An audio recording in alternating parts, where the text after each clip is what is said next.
नमस्कार, स्वागत है आप सबका। आज हम आपके पद्य भाग से जो आधुनिक काव्य है वहाँ से चौथा जो कविता है, तुम गा दो मेरा गान अमर हो जाए, डॉक्टर हरिवंश राय बच्चन जी का लिखा हुआ। तो ये सुप्रसिद्ध अभिनेता श्री अमिताभ बच्चन जी के पिता हैं। तो इनका थोड़ा संक्षिप्त परिचय पहले लेते हैं, बाद में कविता पर जाएंगे। तो हिंदी साहित्य के सुप्रसिद्ध गीतकार और इलाहाबाद के प्रवर्तक माने जाने वाले बच्चन जी का जन्म सन 1907 में प्रयाग के कटारा मोहल्ले में हुआ था। तो इनका जन्म कब है? 1907। प्रयाग के कटारा नामक एक मोहल्ला है, वहां पे हुआ था। आपने प्रयाग विश्वविद्यालय से अंग्रेजी विषय में एमए और कैम्ब्रिज विश्वविद्यालय लंदन, कैम्ब्रिज विश्वविद्यालय से पीएचडी की उपाधि प्राप्त की। कहां से? प्रयाग विश्वविद्यालय, प्रयाग में रहने वाला विश्वविद्यालय से अंग्रेजी में एमए, उसके बाद कैम्ब्रिज विश्वविद्यालय से पीएचडी की उपाधि प्राप्त की। तो यहाँ पे आपको समझ में आना चाहिए कि डॉक्टर अर्थात उनकी पढ़ाई के आधार पर दिया जाने वाला एक किताब है, ना कि उनकी सेवा के आधार पर। मैंने पिछले क्लास में आपको समझाया था, कुछ लोगों को सेवा के आधार पर डॉक्टरेट की उपाधि दी जाती है, लेकिन यहाँ पे पढ़ाई के आधार पर दी गई है। कुछ वर्ष आपने भारत सरकार के विदेश मंत्रालय में हिंदी भाषा के विशेषज्ञ के रूप में कार्य किया है, अर्थात कुछ साल तक उन्होंने क्या किया? विदेश मंत्रालय में भाषा विशेषज्ञ के तौर पर काम किया है। आप राज्यसभा के सदस्य भी रह चुके हैं। आपकी मृत्यु 2003 में हुई है, बहुत पहले के नहीं है, अभी कह सकते हैं हम लोग 2000 जब शुरू हुआ है तब ये इनकी मृत्यु हो गई है। आपकी प्रमुख रचनाएं हैं मधुशाला, मधुबाला, मधुकलश, निशा निमंत्रण, प्रणय पत्रिका, हलाहल, बंगाल का अकाल, ये आदि, यानी कि मतलब अभी बहुत कुछ हैं, सिर्फ गिने चुने नाम यहाँ पे बताए गए हैं प्रमुख तौर पर सामने आने वाले। तो आपको एक और बात आपको बता दूं, करोड़पति अगर आप देखते हैं अमिताभ बच्चन जी से प्रस्तुत होने वाला करोड़पति, उसमें अक्सर वो अपने पिताजी की कविताओं को सुनाते रहते हैं, अक्सर अपने पिताजियों के कविताओं को पढ़ते रहते हैं। तो यहाँ पे आपको सुनने का मौका मिला है। अगर आप चाहते हैं और पीछे जाना है तो 9वीं कक्षा में, 9th कक्षा में जो आपकी स्टेट सिलेबस है वहां पर भी इनका एक लिखा हुआ कविता है, या फिर फिल्म में आने वाला एक कविता है। तो यहाँ पे और कुछ परिचय देख लीजिए। प्रस्तुत कविता के बारे में एक अपूर्व संगीत है, एक तरह से गाया जाने वाला एक मधुर एक गीत की तरह प्रस्तुत होने वाला एक अपूर्व संगीत में भरा हुआ एक कविता है। यह संगीत प्राणों के तार तार को हिला देता है। इसके बोल को अगर समझने का प्रयास करेंगे, शब्दों को समझने का प्रयास करेंगे, जैसे कि आपके अंदर एक म्यूजिक उत्पन्न होगा, संगीत उत्पन्न होगा और आपके पूरे शरीर को हिलाकर रख देगा। मधुर स्वप्न और मादक कल्पनाओं के साथ साथ मोहक शब्दावली का प्रयोग आपकी निजी विशेषता है, अर्थात इन्होंने क्या किया है?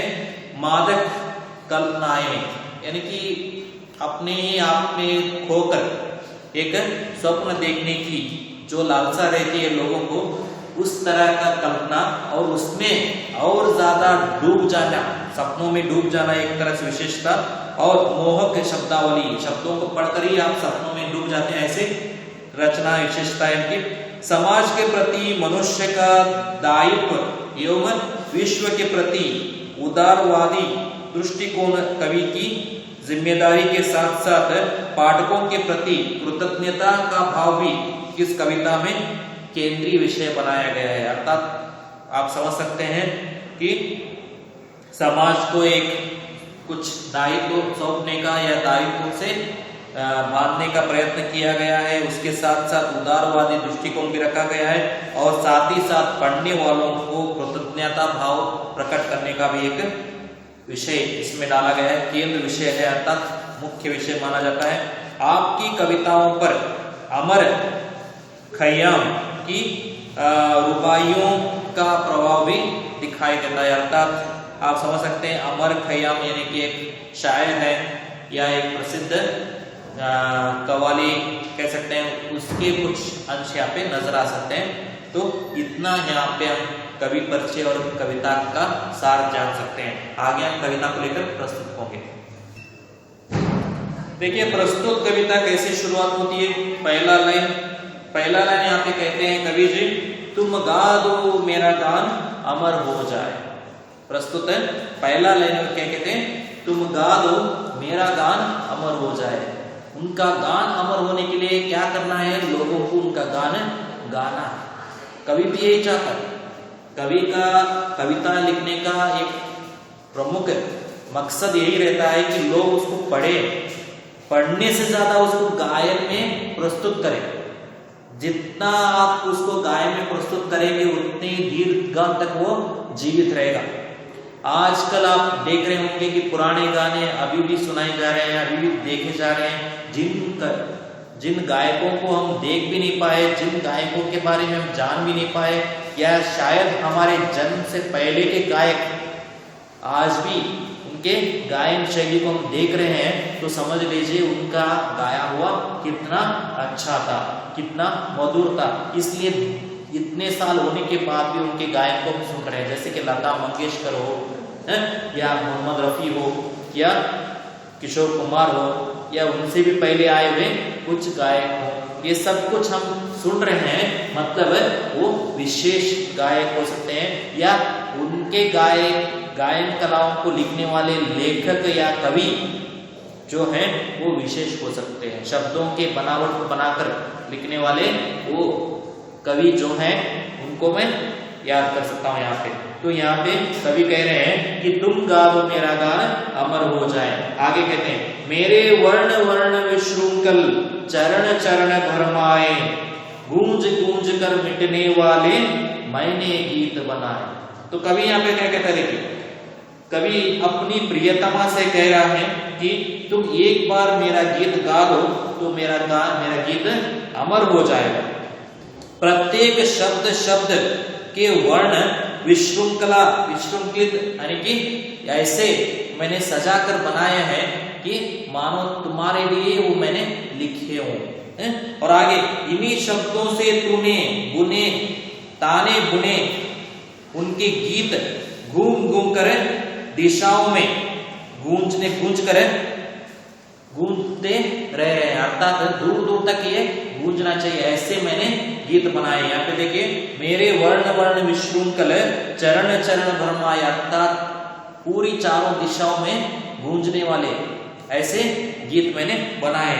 और आगे कह रहे हैं, इस मधुर आलाप को एक और बार अंतिम बार सुनने के लिए ही लोग तड़पे, ऐसे गीत मैंने बनाए हैं। गूंज गूंज कर मिटने वाले, न मिटने वाले कह सकते हैं हम लोग यहाँ पे। जैसे बादल एक बार बनता है तो उसका बनने का एक कारण ये है कि वो पूरी तरह से बरसे, कहाँ पे, धरती पे। उसका उद्देश्य क्या रहता है कि मैं धरती के लिए पानी दूं, किसानों के लिए उपज उत्पन्न करने का एक कारण बन सकूं। यहाँ पे एक बार हम सोच लेते हैं कि बादल आए, घने हो गए, बरसे, मिट गए, नहीं, वो फिर से बनेंगे। उसी तरह से गीत मिट गए हैं तो इसका मतलब ये नहीं कि वो दोबारा नहीं बनेंगे, बल्कि और एक बार कोई गाएगा, फिर से एक बार सुनेंगे, फिर वो गायब होने के बाद वो मिट जाएगा। ऐसे लगातार उसको हम सुनते रहेंगे, लगातार उसके बारे में महसूस करते रहेंगे। ऐसे गीत हरिवंश राय बच्चन जी अपनी प्रियतमा के लिए लिख रहे हैं। तो आगे का स्टैंजा देखिए यहाँ पे, कूक हो गई कूक गगन की कोकिल के कंठों पर, तुम गा दो मेरा गान अमर हो जाए। आगे दो लाइन में कह रहे हैं कि कूक हो गई कूक गगन की, अर्थात मेरे गायन के जो शब्दों से पूरे गगन तक सभी दिशाओं में निशब्दता छा गई। सभी सिर्फ मेरे गाने के अलावा कुछ भी नहीं सुन रहे हैं। ये एक तरह से जैसे कोकिल के कंठों को, कोकिल के स्वरों को सुनने के लिए पूरे जंगल के पशु पक्षियां, जंगल में पूरी तरह से सन्नाटा सा जाता है ना, उस वक्त कोयल अपने मधुर ध्वनि सुनाती है। इस तरह से मेरे गीत जब पूरे आकाश से लेकर धरती तक शांत वातावरण रहेगा ना, उस वक्त सुनने के लिए मधुर है। इसलिए उस समय तुम गा दो ताकि मेरा गान अमर हो जाए। तो यहां तक ये पहला स्टैंजा था, पहला पद था। दूसरे पद में देखिए क्या कह रहे हैं, जब जब जग ने कर फैलाए मैंने कोश लुटाया, रंग हुआ मैं निज निधि खोकर जगती ने क्या पाया, भेंट ना जिसमें कुछ खोऊं पर तुम सब कुछ पाओ, तुम ले लो मेरा दान अमर हो जाए, तुम गा दो मेरा गान अमर हो जाए। तो यहाँ पे मैं इसको थोड़ा शायरी के अंदाज में भी बोल रहा हूं, क्योंकि पद्य को हमेशा एक पद्य की तरह ही बोलना चाहिए, ना कि पाठ की तरह। तो आगे देखिए क्या कह रहे हैं शब्द है कवि, कवि ने अपनी अप्रत्यक्ष रूप से अपनी उदारता का बखान किया है, अर्थात अपने आप को अप्रत्यक्ष रखते हुए भी अपनी उदारता के बारे में बता रहे हैं कि जग जग ने, जब जब जग ने कर फैलाया, कर यानी कि हाथ, जब जब दुनिया वालों ने मुझसे कुछ मांगा, कुछ भी ऐसी दरखास्त यानी कि कुछ भी ऐसी मांग रखी, तो मैंने क्या किया, अपने अंदर के ज्ञान से, अपने अंदर के भावों से, अपने अंदर के मादकता से कविता लिखकर उनको पूर्ण कर दिया, उनको भेज दिया। मैंने अपना कोश लुटाया, कोश लुटा मैंने कि अपना पूर्ण ज्ञान उनको दे देना। रंग हुआ मैं निज निधि खोकर, रंग यानी कि फकीर होना, कंगाल होना या गरीब होना, उसको कहते हैं रंग, यानी कि गरीब, बहुत ही पूरी तरह से खोकर जो एक तरह से गरीब हो जाते हैं उसको कहते हैं रंग। राजा उसका विरुद्धार्थक रंग कह सकते हैं, रानी भी कह सकते हैं, यानी कि राजा यानी कि अमीर, रंग यानी कि गरीब। तो रंग हुआ मैं निज निधि खोकर, निज निधि यानी कि अपने अंदर के एक तरह से ज्ञान खोकर मैं एक तरह से पूरी तरह से भिखारी हो गया। लेकिन जगती ने क्या पाया, मुझे नहीं पता कि लोगों ने मुझसे क्या पाया, मुझे नहीं पता, लेकिन मैं तो पूरी तरह से अपने कोश लुटाकर मैं फकीर बन गया। भेंट ना जिससे कुछ खोऊं, भेंट के रूप में जो मुझे मिल रहा है वो मैं कभी ना खो सकता हूं, कभी ना खोना नहीं चाहता, पर तुम सब कुछ पाओ, मुझे भेंट की तरह कुछ मिले ये आशा नहीं है, और ना मुझे मिलने वाली चीजों को खोने का लालसा है। लेकिन कवि कह रहे हैं कि तुम लोग सब कुछ पाओ, तुम लोग सब कुछ पाओ, तुम ले लो मेरा दान अमर हो जाए, तुम ले लो मेरा दान अमर हो जाए। क्या कह रहे हैं कवि, तुम ले लो मेरा दान अमर हो जाए। दान भी कुछ ऐसे करना चाहिए कि अमर हो जाए। दानवीर, दान शूर, दान देने वाले व्यक्ति के बारे में मैंने आपको पिछले क्लास में बताया था, बहुत से कहानियां हैं दान के बारे में बताते समय। तो यहाँ पे भी मैं बताना चाहूंगा कि दानवीर या दानशूर किसको कहते हैं, कर्ण को कहते हैं। क्यों? क्योंकि उसने ऐसे दान दिए थे जो इतिहास में दर्ज हो गए। उसको याद करते हैं, क्या किया था उसने, अपने शरीर का ही अंग माने जाने वाला कवच जो निकल जाए तो उसकी मृत्यु हो जाती, ऐसे जानते हुए उसने अपने शरीर के उस कवच अंग को निकाल कर दे दिया था खुशी खुशी। अपने कुंडल, कानों के वो कुंडल जिसके बिना वो रह नहीं सकता, उसको भी निकाल कर दे दिया था। इसलिए उसको दान शूर, दानवीर कहते हैं। तो दान भी ऐसे करो कि उसकी इतिहास में नाम बन जाए।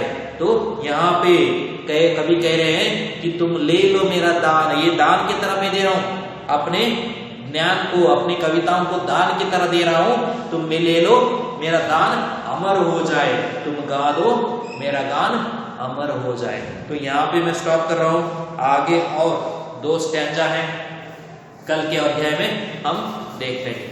धन्यवाद।